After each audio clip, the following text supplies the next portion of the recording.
Hello students, I am again back with part 2 of chapter number 1, the Harappan civilization. Students, I hope you all have seen part 1 of this chapter. If not, do watch it. बेटा part 1 के video में हम लोग यहाँ तक पढ़ चुके हैं. पार्ट 2 हम स्टार्ट करेंगे नेक्स्ट टॉपिक से. नेक्स्ट टॉपिक है सील्स. तो बेटा सील्स क्या होती हैं ये आप सब जानते हैं. ठीक है, आप लोगों ने अपनी मार्कशीट्स पे सील्स देखी होंगी, है ना. प्रिंसिपल की सील होती है, फिर आपको जो सर्टिफिकेट्स मिलते हैं उस पर भी सील्स होती हैं. आप लोग जब अमेज़ॉन का पैकेट या फ्लिपकार्ट का पैकेट रिसीव करते हैं, जो भी आपने ऑर्डर किया होता है, जब वो आप रिसीव करते हैं तो उसके ऊपर सील्स होती हैं ना. तो सील्स आपको पता है बेटा. जब हम हड़प्पन सील्स की बात करते हैं, उन सील्स को जब हम देखते हैं तो हमें ये रियलाइज़ होता है कि भाई उनके आर्टिस्टिक स्किल्स बहुत अच्छे थे, है ना. तो वो सील्स जो हड़प्पन्स यूज़ करते थे वो शो करते हैं उनके आर्टिस्टिक स्किल्स को. भाई बहुत ही अच्छी तरीके से बनी हुई थी. लगभग 2000 सील्स अब तक हमें मिल चुकी हैं. Approximately 2000 seals have been discovered till date. उसमें से बहुत सारी जो सील्स हैं, मतलब मेजॉरिटी ऑफ सील्स पे आपको शॉर्ट इंस्क्रिप्शंस देखने को मिलते हैं. इंस्क्रिप्शन का मतलब क्या होता है बेटा, जब भी आप किसी हार्ड सरफेस पे लिखते हैं, ठीक है, तो उसे ही क्या कहते हैं, इंस्क्रिप्शंस. जैसे आपने कॉपर प्लेट्स पे लिखा, इंस्क्रिप्शन का एग्जाम्पल है. पिलर्स पे लिखा, इंस्क्रिप्शंस का एग्जाम्पल है. रॉक्स के ऊपर लिखा, इंस्क्रिप्शंस का एग्जाम्पल है. ठीक है, तो जो सील्स होती थी वो हार्ड ही होती थी. उसके ऊपर अगर कुछ लिखा हुआ मिला है तो हम उसे क्या कह रहे हैं, इंस्क्रिप्शंस. ठीक है, तो उसके ऊपर शॉर्ट इंस्क्रिप्शंस होती थी. हार्ड सरफेसेस पे लिखा होना ही क्या कहलाता है, इंस्क्रिप्शन. साथ ही साथ उसमें पिक्चर्स होती थी. पिक्चर्स किस किस की होती थी बेटा, वन हॉर्न बुल होता था, वन हॉर्न वाला, सींग वाला, है ना. बफेलो, टाइगर, गोट, एलिफेंट, राइनासोरस. तो कितने सारे एनिमल्स मिलते थे आपको शॉर्ट इंस्क्रिप्शन के साथ. किसी में आपको बफेलो मिल जाएगा, किसी में आपको टाइगर, किसी में गोट, किसी में एलिफेंट और किसी में राइनासोरस. अब बेटा चलो, आपको एनिमल्स मिल गए, छोटे छोटे इंस्क्रिप्शंस मिले. पर अब आप मुझे बताओगे कि कौन सा मटेरियल होता था जिससे ये सील्स बनाई जाती थी. अब आप बोलोगे मैम हमें क्या पता, भाई हमने नहीं पढ़ा है. तो मैं बताती हूँ. वो मटेरियल जिससे सील्स बनाई जाती थी उसमें आता है टेराकोटा. ये क्या बोल सकते हो आप, मिट्टी ही है ना, एक टाइप की मिट्टी होती है. स्टीएटाइट क्या होता है, जरा ध्यान से सुनना बेटा. ये एक सॉफ्ट डेंस मेटामॉर्फिक रॉक है. क्या है, सॉफ्ट भी है, डेंस भी है. पर किसका एग्जाम्पल है ये, मेटामॉर्फिक रॉक का एग्जाम्पल है. इसको मोस्ट कॉमनली हम सोप स्टोन भी कहते हैं. ठीक है, तो टेराकोटा क्या हुआ, मिट्टी का ये एक टाइप होता है. स्टीएटाइट क्या है, सॉफ्ट डेंस मेटामॉर्फिक रॉक है जिससे आप सोप स्टोन भी कहते हैं. And agate. अब अगेट क्या होता है बेटा, ये हार्ड स्टोन होता है जिसमें बैंड्स ऑफ कलर्स होते हैं, कुछ कुछ एरिया पे कलर्स होते हैं. और इसका यूज़ पहले ज्वेलरी बनाने के लिए भी होता था. Most of the seals are rectangular. बहुत सारी सील्स रेक्टेंगुलर शेप की हैं, कुछ स्क्वायर शेप की हैं. मतलब बहुत सारी सील्स जो हैं वो स्क्वायर या रेक्टेंगुलर शेप की हैं. ठीक है, बहुत सारी सील्स या तो रेक्टेंगुलर शेप की हैं या स्क्वायर शेप की हैं. पर उसमें से कुछ, बट सम ऑफ देम, कुछ सर्कुलर शेप की भी हैं. तो कुछ सील्स रेक्टेंगुलर हैं, कुछ स्क्वायर हैं और कुछ सर्कुलर शेप की हैं. ठीक है, चले आगे. बेटा जो हड़प्पन सील्स हैं वो हमें बहुत यूज़फुल इंसाइट, यूज़फुल इंफॉर्मेशन देती हैं अबाउट द स्क्रिप्ट. किस तरीके से वो लिखते थे, ट्रेड इनका कहाँ कहाँ पर होता था, व्यापार कहाँ कहाँ पर होता था, रिलीजन, धार्मिक भावनाएं या धर्म कैसा था उस टाइम में. तो अगर आपको हड़प्पन सील्स को देखना है तो आपको बहुत सारी जगहों पर ही मिल जाएंगी. पर आप उन सील्स को देखकर क्या जान पा रहे हो, क्या समझ पा रहे हो, क्या इन्फॉर्मेशन आपको मिल रही है. तो जब हम सील्स को देखते हैं तो हमें पता चलता भाई इनकी स्क्रिप्ट ऐसी थी, इस तरीके से लिखते थे. जहाँ जहाँ तक हमें सील्स मिली है वहाँ हमें पता चलता है कि यहाँ तक ये लोग ट्रेड, व्यापार करते थे. लास्ट बट नॉट लीस्ट, आपको रिलीजन के बारे में जानना है, उनके रिलीजन बिलीव्स को सोचना, समझना है, देखना है, तो भी हड़प्पन सील्स आपके बहुत काम आ जाएंगी. सबसे पहले हम डिस्कस करेंगे सील्स ऑफ पशुपति. ये हमें ये बताती है कि लोगों का बिलीव शिव पे होगा. शिव भगवान शंकर जी हम लोग भी मानते हैं ना. तो जो सील्स और पशुपतिनाथ है वो हमें ये बताते हैं कि ये लोग कहीं ना कहीं गॉड शिव से, भगवान शिव से जुड़े हुए होंगे। कैसा दिखाया है सील्स में शिव को? 3 फेस्ड डाइटी, मतलब एक ऐसे भगवान जिनके 3 फेस हैं। Wearing a buffalo horn head dress, sir के ऊपर उन्होंने क्या पहना है? बफेलो का हॉर्न पहना हुआ है। सीटेड क्रॉस लेग्ड, बैठे हुए हैं लेग्स को क्रॉस करके एक थ्रोन के ऊपर, और आसपास में सराउंडेड बाय, मतलब आसपास में आपको एलिफेंट मिल जाएगा, टाइगर मिल जाएगा, बफेलो मिल जाएंगे, राइनोसोरस मिल जाएंगे, 2 डियर्स हैं जो उनके फीट के पास बैठी हुई हैं। This deity has been identified as Pashupati Mahadev, और इस डाइटी को हम किस तरीके से आइडेंटिफाई कर सकते हैं बेटा कि ये पशुपति महादेव हैं? तो अगर आपको लिखने को आए कि भाई write a short note on Pashupati seals, तो क्या बोलोगे? पशुपति सील हमें ये बताती है कि इनका बिलीव लॉर्ड शिव के ऊपर था। लॉर्ड शिव को सील में 3 फेस दिखाया गया है, जिन्होंने सर के ऊपर बफेलो हॉर्न पहना हुआ है, क्रॉस लेग बैठे हुए हैं, आसपास बहुत सारे एनिमल्स हैं, animals like elephant, tiger, buffalo, rhinoceros, पैरों के पास 2 डियर भी हैं। ये जो डाइटी है इसे आप आइडेंटिफाई कर सकते हो एज पशुपति महादेव। बेटा अब हम देखेंगे यूनिकॉर्न सील को। तो बेटा यूनिकॉर्न सील को जब हम देखते हैं तो हमें पता चलता है कि इन लोगों के मिस्टिकल बिलीव्स भी थे। मिस्टिकल बिलीव्स का मतलब क्या होता है? पौराणिक मान्यताएं, मतलब बहुत सारी ऐसी चीज़ों पर भी ये बिलीव करते थे जो एक्चुअल में तो एग्जिस्ट नहीं करती थी, पर कहीं ना कहीं हमने सुना है कि ऐसा होता था। ठीक है, तो जब आप यूनिकॉर्न सील को देखते हैं तो यूनिकॉर्न सील्स ये बताती हैं कि इन लोगों के मिस्टिकल बिलीव्स भी थे। पौराणिक कथाएं वगैरह जो होती हैं उनमें जो चीज़ें हम सुनते हैं, जैसे हमने सुना कि रावण के पास एक ऐसा वो था, उसका रथ जो उड़ता भी था, है ना, उस तरीके के बिलीव को दिखाती हैं। ठीक है, यूनिकॉर्न मतलब आप लोगों ने भी देखा होगा यूनिकॉर्न को, वो वाइट हॉर्स होता है, वो 1 हॉर्न होता है। जो सील्स है इसमें कुछ टाइप के स्क्रिप्ट को भी देखा गया है, which has not yet been deciphered, मतलब एक ऐसा स्क्रिप्ट, एक ऐसी लिखाई जिसको आज तक हम पढ़ नहीं पा रहे हैं, समझ नहीं पा रहे हैं। ठीक है, तो यूनिकॉर्न सील को देखकर 2 बातें आपको बहुत अच्छे से पता चल जाती हैं। पहली बात तो कि ये थोड़े से रहस्यवादी टाइप भी थे, है ना, पौराणिक मान्यताओं पे बिलीव रखते थे। हो सकता है जैसे आज हम बोलते हैं कि भाई द्वारका ऐसी थी, पर खैर द्वारका तो सच है, वो तो मिल भी गई है।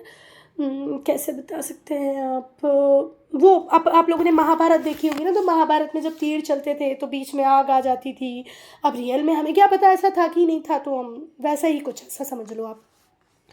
तो जो सील्स थी उसमें कुछ टाइप का स्क्रिप्ट भी लिखा गया है, और वो एक ऐसा स्क्रिप्ट है जिसको आज तक हम पढ़ नहीं पाए। दुनिया भर के इतने सारे लोग इस पर रिसर्च कर रहे हैं, पर अब तक कोई इस स्क्रिप्ट को पढ़ नहीं पाया है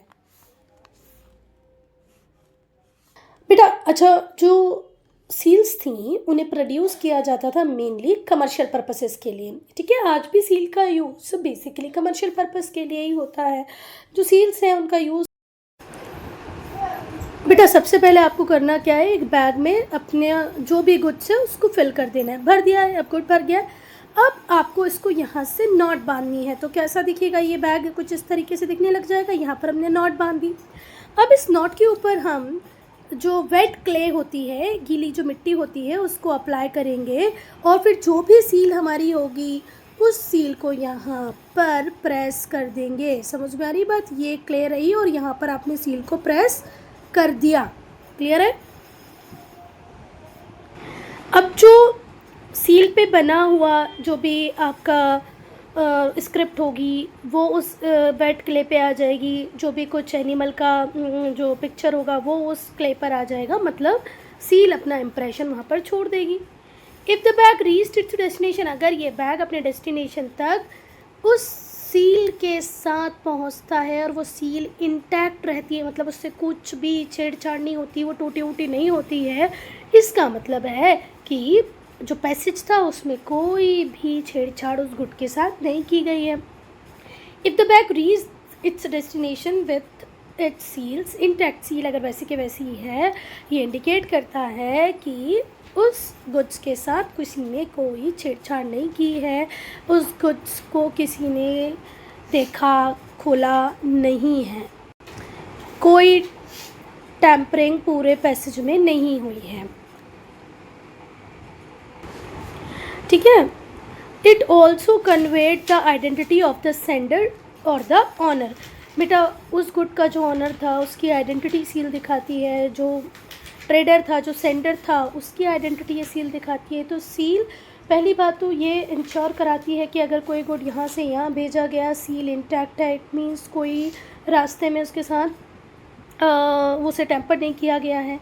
साथ ही साथ ये जो व्यक्ति था जिसने उस गुड को बेचा है, उस सेंडर की आइडेंटिटी को दिखाती है, उस ओनर की आइडेंटिटी को दिखाती है वो सील। जो सील्स थी बेटा वो डिफरेंट रीजन्स में हमें मिली हैं। ये बताता है कि जो हड़प्पन्स का ट्रेड था वो बहुत बड़े एरिया तक फैला हुआ था। अगर सील सिर्फ इतने एरिया में मिलती है, मतलब हड़प्पन्स की एक्सटेंट यहीं तक थी, अब सील इतने बड़े एरिया में मिल रही है, इट मीन्स हड़प्पन्स का trade national as well as international दोनों ही बहुत बढ़िया था। चलो, और शायद प्रोबेबली लिखा है, मतलब शायद जो सील थी उनका यूज़ एमुलेट्स की तरह भी होता था। एमुलेट्स क्या होते हैं? ताबीज़। जैसे आप लोगों ने आजकल तो बहुत बच्चे कम पहनते हैं, और पहले देखा होगा ना कि बहुत सारे लोग होते थे जिनके गले में ऐसे थ्रेड होता था और उसमें ऐसे स्क्वायर पीस लटका हुआ होता था, है ना, ताबीज़ होता था, देखा होगा आप लोगों ने, ऐसा होता था। तो ये जो ताबीज़, कुछ लोग उसको हाथ में बांध लेते थे, कुछ लोग गले में पहन लेते थे। तो कुछ हिस्टोरियंस का मानना है कि सील्स को प्रोबेबली शायद एमुलेट्स की तरह भी यूज़ किया जाता था, जो कि पर्सन कैरी करते थे, और किसको दिखाने के लिए कि भाई वो किस ऑनर से एसोसिएट करते हैं।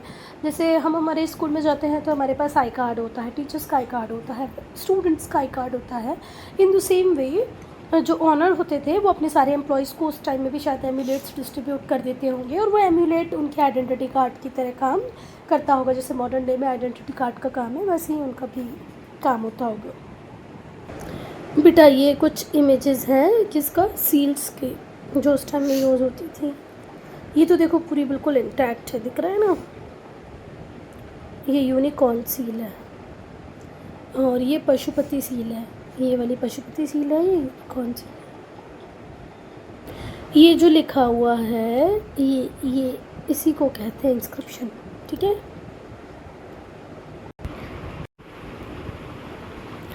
बेटा अब हम फोर्थ पॉइंट को डिस्कस करेंगे, बियर्डेड मैन, दाढ़ी वाला आदमी, है ना। एक स्टोन स्कल्पचर हमें मिला है एक आदमी का जिसकी बियर्ड है, मतलब दाढ़ी है। ये कहाँ से मिला है? मोहनजोदारो से। बियर्डेड मैन, एक ऐसा आदमी जिसकी दाढ़ी है, उसका एक स्कल्पचर हमें मिला है। कहाँ से मिला है? मोहनजोदड़ो से मिला है। ये स्टेचू ये दिखाता है कि भाई आदमी ने एक शॉल पहनी हुई है, उसके लेफ़्ट शोल्डर पे है, उसकी जो आँखें हैं वो हाफ क्लोज्ड हैं।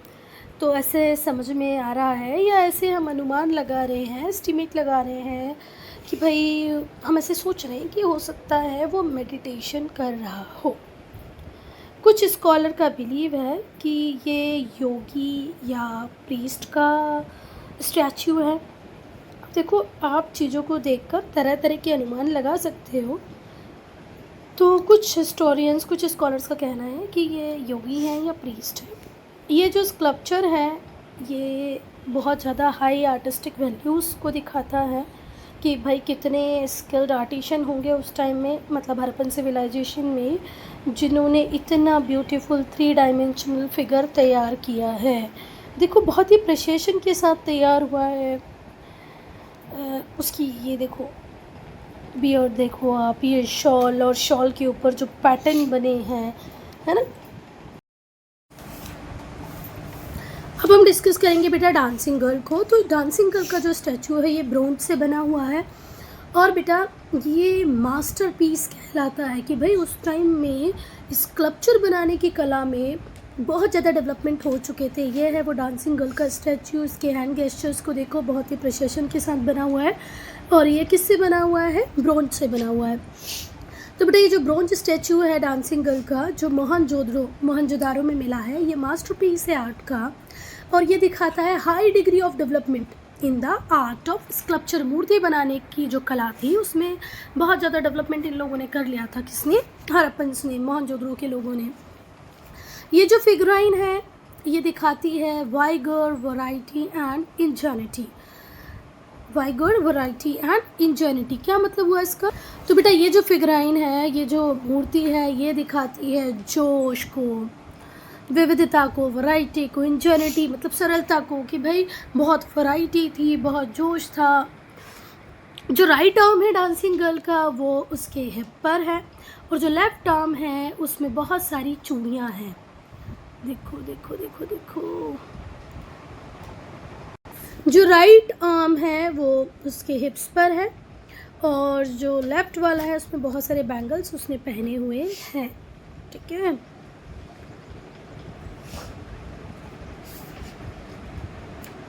बेटा राइट लेफ्ट में कंफ्यूज नहीं होना है ना, ये वाला इसका राइट हैंड होगा, तो ये राइट कहाँ पर है? हिप पर है, और जो लेफ्ट है उसमें बहुत सारे बैंगल्स हैं। It holds a small ball against her. बेटा एक चीज़ और ध्यान रखना कि भाई राइट आर्म हमने देख लिया, लेफ्ट आर्म हमने देख लिया, साथ ही साथ इसका जो लेफ़्ट लेग है उसके साथ में इसने एक बॉल को भी, एक स्मॉल बॉल को भी होल्ड किया हुआ है। तो डांसिंग गर्ल के ऊपर नोट लिखने को आएगा तो क्या लिखोगे कि डांसिंग गर्ल का जो लेफ़्ट आर्म है उसमें बैंगल्स हैं, राइट आर्म में उसके हिप पर है, ये वाइगर, वैरायटी, इंजेनिटी को शो करता है। ये मास्टरपीस है आर्ट का, जो दिखाता है कि स्कल्पचर के आर्ट में बहुत ज़्यादा डेवलपमेंट हो चुके थे। अब हम पढ़ेंगे डॉकयार्ड को। डॉकयार्ड, अब डॉकयार्ड क्या होता है बेटा? जहाँ पर शिप्स को मेंट किया जाता है, शिप्स मैन्युफैक्चरिंग का काम होता है, तो डॉकयार्ड को पढ़ेंगे। एक रेक्टेंगुलर डॉकयार्ड हमें मिला है लोथल, गुजरात में। गुजरात वैसे भी सी से कनेक्टेड है ना, तो गुजरात के लोथल में हमें एक डॉकयार्ड मिला है जिसका शेप रेक्टेंगुलर है। ये जो डॉकयार्ड है, ऐसा बिलीव किया जाता है कि ये वर्ल्ड का सबसे पुराना डॉकयार्ड है। डॉकयार्ड मतलब वो प्लेस जहाँ पर शिप्स की मरम्मत की जाती है, शिप बनाई जाती हैं, शिप्स को अमेंड किया जाता है। It was surrounded by massive brick wall, और जो डॉकयार्ड है उसके आसपास बहुत बड़ी ईंटों से बनी दीवार है, प्रोबेबली एज अ प्रोटेक्शन, और ये प्रोटेक्शन के लिए बनाई होगी अगेंस्ट फ्लड्स, कि भाई जो डॉकयार्ड है उसमें पानी ना भरे। अगर पानी भर जाएगा तो हम शिप्स को प्रॉपरली अमेंड नहीं कर पाएंगे, जोड़ नहीं पाएंगे, उसको बना नहीं पाएंगे। तो फ्लड से रोकने के लिए यहाँ पर मैसिव ब्रिक से वॉल बनाई गई हैं, मतलब मैसिव वॉल्स बनाई गई हैं with the help of BRICS. दीवारें बड़ी बड़ी बनाई गई हैं ईंटों की सहायता से। तो बेटा ये जो पूरा की पूरा डॉकयार्ड है इसके आसपास बहुत बड़ी दीवार है, और ये दीवार बेक्ड ब्रिक्स से बनी हुई है। समझ में आ गया? The dockyard made of baked bricks, तो पूरा डॉकयार्ड भी बेक्ड ब्रिक से बना हुआ है। साथ ही जो दीवार है बहुत बड़ी सी, जो फ्लड के अगेंस्ट में इस डॉकयार्ड को प्रोटेक्शन देती है, ये भी बेक्ड ब्रिक से बनी हुई है। और ये एक चैनल के थ्रू गल्फ ऑफ खम्बे, खंबात की खाड़ी से जुड़ी हुई है। एक चैनल के थ्रू खंबात की खाड़ी या गल्फ ऑफ खम्बे से जुड़ी हुई है। आर्कियोलॉजिस्ट को यहाँ पर लोथल में बहुत सारे रिमेन्स मिले हैं। किसके रिमेन्स मिले हैं? स्टोन एंकर्स के, मराइन शेल्स के और शील्स के, जो किससे जुड़े हुए हैं? Persian gulf. तो इसका मतलब ये है कि इस डॉकयार्ड से हम यमन, ओमान के साथ भी जुड़े हुए थे, पर्शियन गल्फ तक हम जुड़े हुए थे। तो पर्शियन गल्फ के एंकर्स, मराइन शेल्स और शील्स भी हमें यहाँ पर मिले हैं। इस स्ट्रक्चर के साथ एक वेयर हाउस भी मिला है। वेयर हाउस क्यों बेटा? हमें जो भी गुड्स को लोड करना होता है शिप में, वो कहीं ना कहीं हम पहले वेयर हाउस में ला के रख देते हैं। फिर जो शिप आती है गुड्स लेके, उसको हम जब अनलोड कर लेते हैं तो उसे भी तो वेयर हाउस में रखते हैं। तो यहाँ वेयर हाउस भी मिला है, जो स्ट्रांगली सजेस्ट करता है कि लोथल एक पोर्ट था जिसमें डॉकयार्ड। बेटा अकॉर्डिंग टू हिस्टोरियंस, कुछ हिस्टोरियंस के अकॉर्डिंग जो प्लानर्स थे जिन्होंने टाउन की प्लानिंग की थी, उन्होंने टाइड्स को मतलब ज्वार भाटे को बहुत अच्छे से पढ़ा था, जिससे वो एक लेवरेज ले पाए। किस चीज़ का लेवरेज चाहिए था उनको? बेटा जब रिवर्स की हेल्प लेकर वो शिप्स को पोर्ट तक लाना चाहते थे, तो वो हाई टाइड्स का यूज़ करना चाहते थे कि हाई टाइड्स के थ्रू वो ईजिली रिवर्स का यूज़ करके शिप्स को पोर्ट तक ले आए। क्लियर है? तो जो हिस्टोरियंस थे उनका मानना ये है कि टाउन प्लानर्स को, टाउन प्लानिंग करने वाले लोगों को, सिटी प्लानिंग करने वाले लोगों को ज्वार भाटे का अच्छा खासा ज्ञान था, उन्होंने उस पर बहुत अध्ययन किया था, so that they can leverage themselves. किस तरीके से लेवरेज करना था उनको भैया, उनको जो कनेक्टिंग रिवर्स थी उसमें से शिप को पोर्ट तक लाने के लिए किसका यूज़ करना था, हाई टाइड्स का। शिप्स पोर्ट तक आ जाए किसके यूज़ से, हाई टाइड के यूज़ से। कहाँ से, कनेक्टिंग रिवर्स से। जो डॉकयार्ड था वो साइंटिफिकली डिज़ाइन था, ऐसे नहीं कि उठ के कुछ भी कर दिया। डॉकयार्ड को बहुत ही साइंटिफिकली डिज़ाइन किया गया था, जिससे वो पानी के प्रवाह के साथ, उसकी करंट्स के साथ प्रॉपर तरीके से रहे। ऐसा नहीं कि आज बनाया और कल पूरा बह गया। कहना ये चाह रहा है कवि कि जो डॉकयार्ड है वो बहुत ही साइंटिफिकली डिज़ाइन किया गया है, जिससे वो वाटर के फ्लो को प्रॉपरली मैनेज कर पाए, करंट्स को प्रॉपरली मैनेज कर पाए। ठीक है। It also had a water locking to keep water in, और इस तरीके से स्ट्रक्चर को बनाया गया था कि जितने पानी को हम अंदर रखना चाहें उतने पानी को रख भी पाएँ। It also had water locking to keep the water in. It has been suggested, archaeologist का ये सजेशन है कि जो कोस्टल रूट्स थे वो लिंक थे लोथल और धोलावीरा से टू सुक्ता Dor on the Makran coast. Makran coast पे जो सुक्ता गेंदोर है वहाँ तक कनेक्टिविटी थी लोथल और धोलावीरा की। अब बेटा ये जो सुक्ता गेंदोर है ये कहाँ पर लोकेटेड है, ये बलूचिस्तान पाकिस्तान है ना। और मकरन कोस्ट ग्वादर पोर्ट आप लोगों ने सुना होगा, मकरन कोस्ट ग्वादर पोर्ट है ना, क्लोज टू ईरानियन बॉर्डर। तो सुक्ता गेंदोर बलूचिस्तान पाकिस्तान वाला जो एरिया है वहाँ पर, और Makarand coast Gwadar port Iran के पास में है ना। चलो चलो चलो। सो ये पैराग्राफ थोड़ा टेक्निकल है, इम्पॉर्टेंट है, ज़रा ध्यान से पढ़ना। हिस्टोरियंस का मानना है कि टाउन प्लानर्स ने टाइड्स की बहुत अच्छी स्टडी की थी, जिससे वो रिवर्स से शिप को पोर्ट तक ले आए।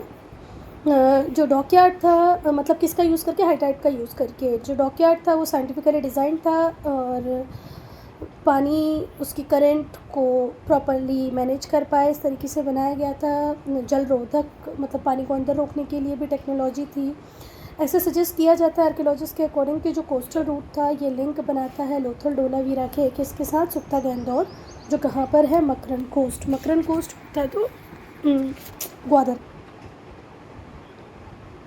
बेटा यहाँ पे कंफ्यूज नहीं होना, सुक्ता गेंदोर जो बलूचिस्तान पाकिस्तान में है वो ग्वादर पोर्ट जो मकरन कोस्ट पे ये पास में ही है बिल्कुल है ना। Makarand coast Gwadar Iranian border और पाकिस्तान का एंड, मतलब ऐसे बोल सकते हो कि इंडिया के बाद पाकिस्तान, और यहाँ की बात हम कर रहे हैं तो यहाँ पर ईरानियन बॉर्डर भी है, पाकिस्तान बॉर्डर भी है ऐसे।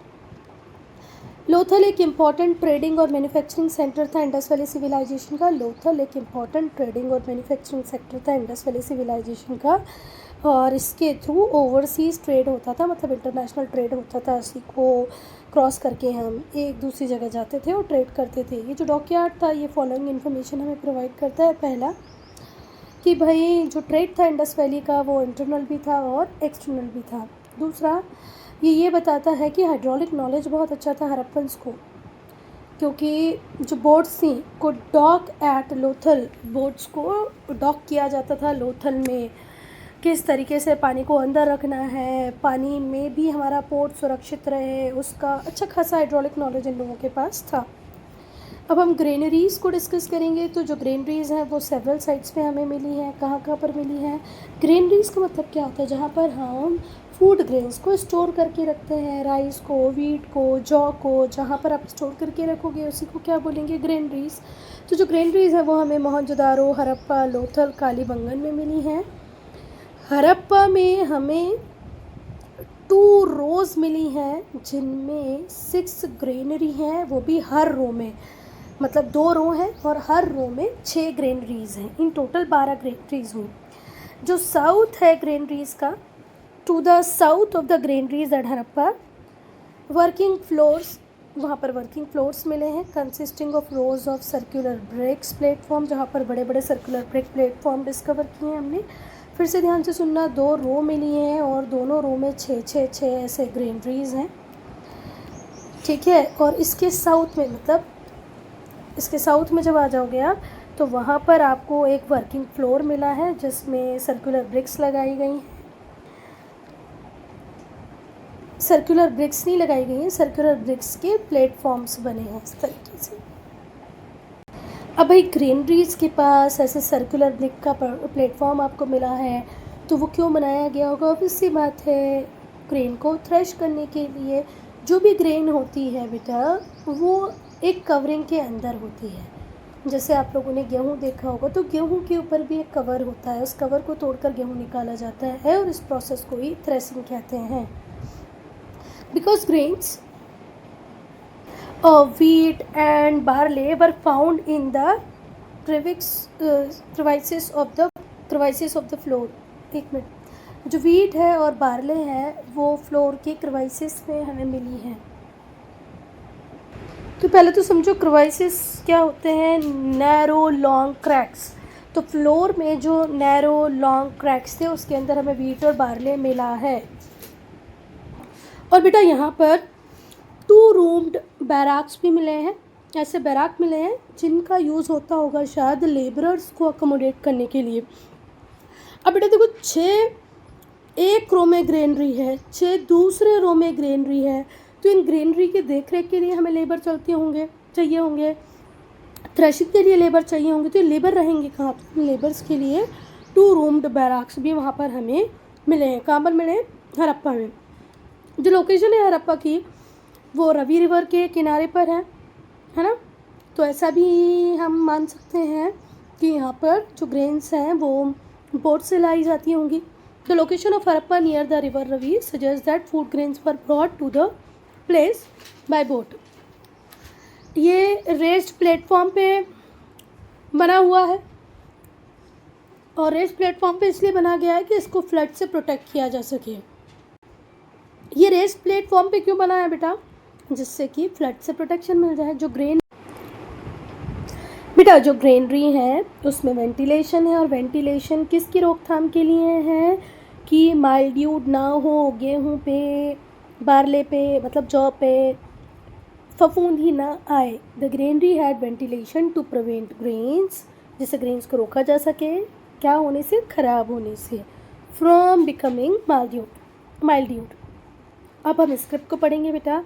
तो जो हड़प्पन्स थे उनकी स्क्रिप्ट पिक्टोग्राफिक थी। भाई पिक्टोग्राफिक क्यों थी? क्योंकि उसमें बर्ड्स का, फिश का, वैरायटीज़ ऑफ ह्यूमन फॉर्म्स का जिक्र था। जो स्क्रिप्ट थी वो किस किस को रिप्रेजेंट करती है? बर्ड्स को, फिश को, वैरायटी ऑफ ह्यूमन फॉर्म्स को। तो इसीलिए हम इसे क्या कहते हैं? Pictographic. The number of science of Harappan script is known between 375 and 400। 375 से लेकर के 400 तक आपको क्या मिले हैं? साइंस। तो नंबर ऑफ साइंस कितना है? 375 से 400। जो स्क्रिप्ट है, the script is found inscribed on number of seals. बहुत सारे सील्स पे इंस्क्राइब की गई है ये स्क्रिप्ट। कॉपर टूल्स के ऊपर इंस्क्राइब की गई है, जार्स के रिम्स के ऊपर है, ढक्कनों के ऊपर है, कॉपर और टेराकोटा के टैबलेट्स के ऊपर लिखी गई है। तो आपको लिखावट कहाँ कहाँ मिल जाएगी? कॉपर टूल्स पे, रिम्स ऑफ जार्स पे, टेराकोटा पे, टैबलेट्स पे, ज्वेलरी पे, और बहुत सारे शाइन बोर्ड्स भी हमें मिले हैं। देखो देखो देखो, ये हैं letters of ancient sign board showing Harappan script. ये हड़प्पन स्क्रिप्ट है और ये पूरा एक साइन बोर्ड है। फिर से ध्यान से सुनो बेटा, ये स्क्रिप्ट है हड़प्पा की और ये पूरा क्या है? एक एंशिएंट साइन बोर्ड है, जिसको देख के हमें कुछ भी अंदाज़ा नहीं लग रहा है कि भाई किसकी क्या बात ये लोग कर रहे हैं। ये क्या दिखाता होगा? ये क्या होगा? ये क्या होगा? तो बेटा ये जो स्क्रिप्ट है ये हमें फॉलोइंग इन्फॉर्मेशन प्रोवाइड कराती है हड़प्पन्स के रिगार्ड्स में। पहला, ये जो स्क्रिप्ट है इसका यूज़ करते थे हड़प्पन वो स्क्रिप्ट जिसका यूज़ करते थे हड़प्पन वो सिर्फ अल्फ़ाबेटिकल नहीं है, उसमें बहुत सारे साइंस भी हैं। Script used by Harappans is not alphabetical only, it also consist many science. बहुत सारे साइंस का यूज़ भी है। जो स्क्रिप्ट है वो राइट टू लेफ्ट लिखी जाती है। हम लोग लिखते हैं बेटा, कैसे लिखते हैं हम लोग? लेफ्ट टू राइट, ऐसे ही लिखते हैं ना अपन लोग, अपनी कॉपी ऐसे होती है।